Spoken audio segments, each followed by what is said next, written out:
I don't think we got to properly introduce ourselves. What's your name? I'm Joseph Smith. I'm Charles Fourier. John Noyes. And I'm Robert Owen. So, why are we all here today?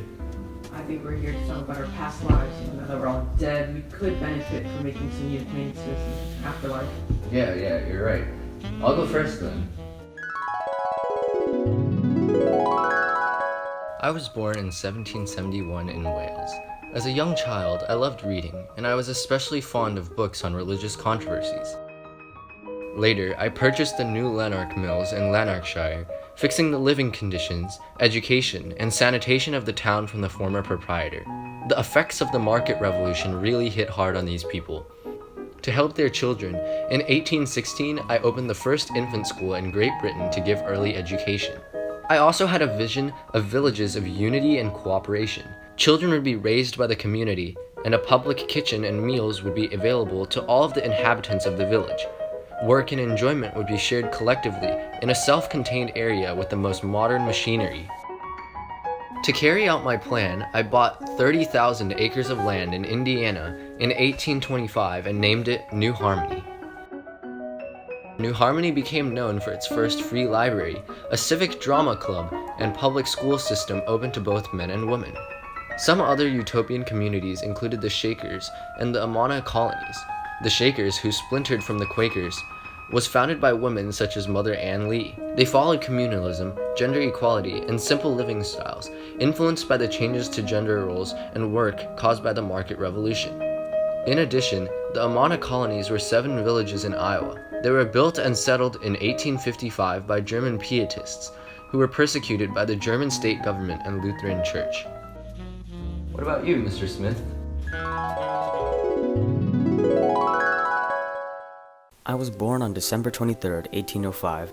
When I was 14 in 1820, I was reading the Bible out of curiosity and read this one verse saying, if I was confused on anything or lacked wisdom to make a proper choice, I should ask God. Right after, I went to the woods in seclusion to ask God, and when I was there, I saw them. My child, at only 14 years of age, you must not join any pre-existing churches, for they will not fulfill your destiny.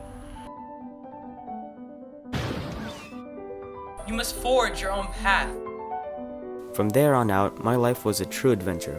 In 1823, I was visited by an angel, Moroni, who told me there was a mythical ancient record containing God's dealings with the former inhabitants of the American continent. In 1827, I retrieved the record inscribed on thin golden plates, and shortly afterward began translating. I published my new book, The Book of Mormon. On April 6, 1830, I organized the Church of Jesus Christ of Latter-day Saints and became its first president. The followers of my church were called Mormons, named after my book. I passed away after being assassinated.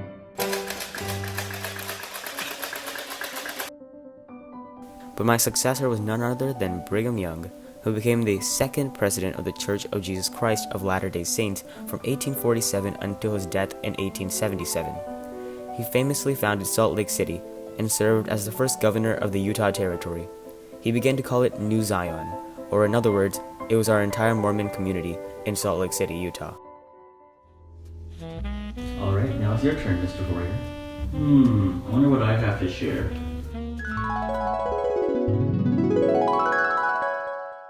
My name is Charles Fourier. I was born in 1772 and grew up in France.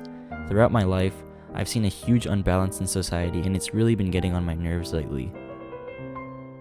Bruh, I've worked 40 hours at the factory and I only got 2 coins. What am I supposed to eat? The coins? Hey, sir, do you have any food or money to spare? Oh yeah, I got some money I can give you. Thanks. Darn, if only there was a way where everyone could be earning the same amount of money while still keeping society together in one piece. Wait a second.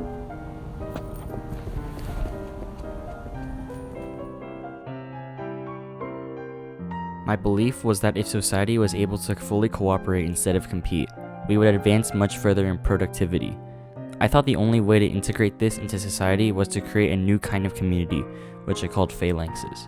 Okay, look, they're called phalanxes. They're small communities where everyone owns all the property, and you can get rewarded if you contribute more to the phalanx.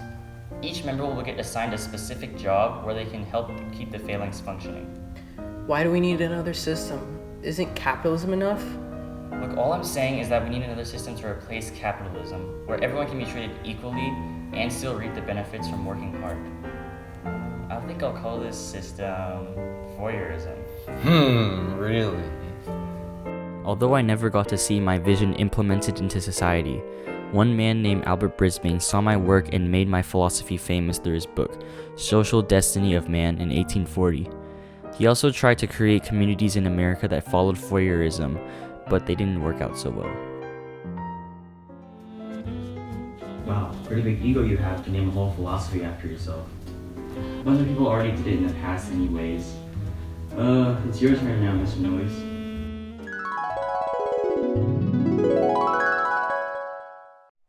My name is John Nays. I was born in 1811 and grew up in Vermont. When I was studying theology, I became increasingly concerned with perfection and salvation from sin. Due to my familial experiences, I developed my ideas on perfection and formed the Oneida community in 1848.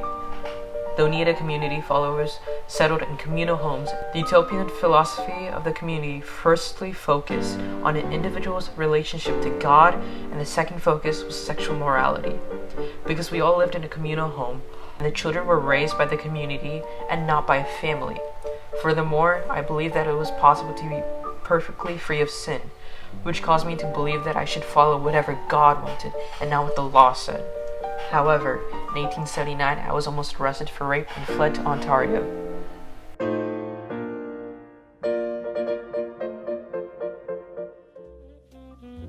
Wow, that was quite a story. Yeah, you know what we should do?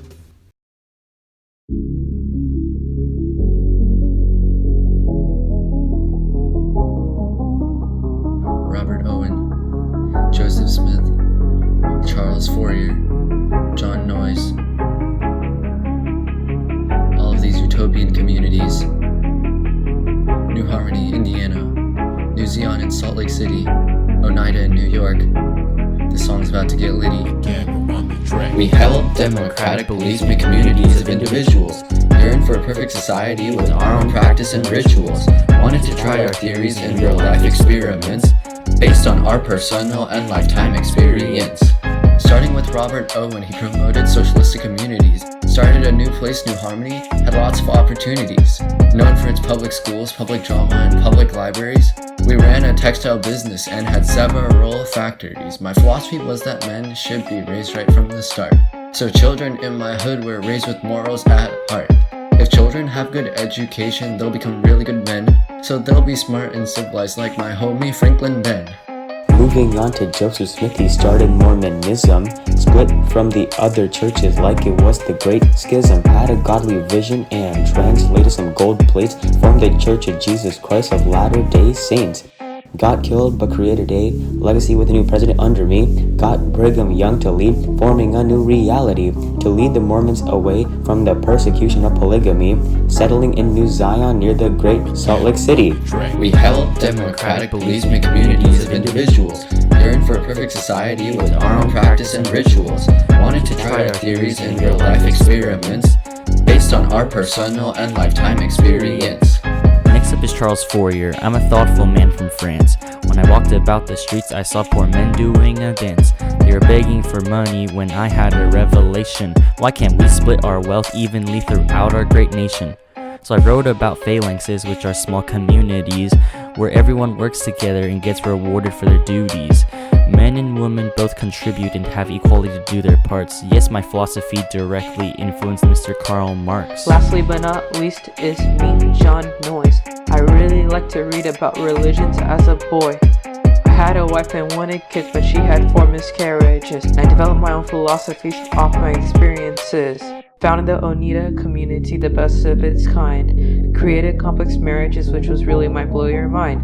With anyone we wanted, we could have intercourse. And that brings us to the end of this history course. We held democratic beliefs make communities of individuals, yearned for a perfect society with our own practice and rituals, wanted to try our theories in real life experiments based on our personal and lifetime experience.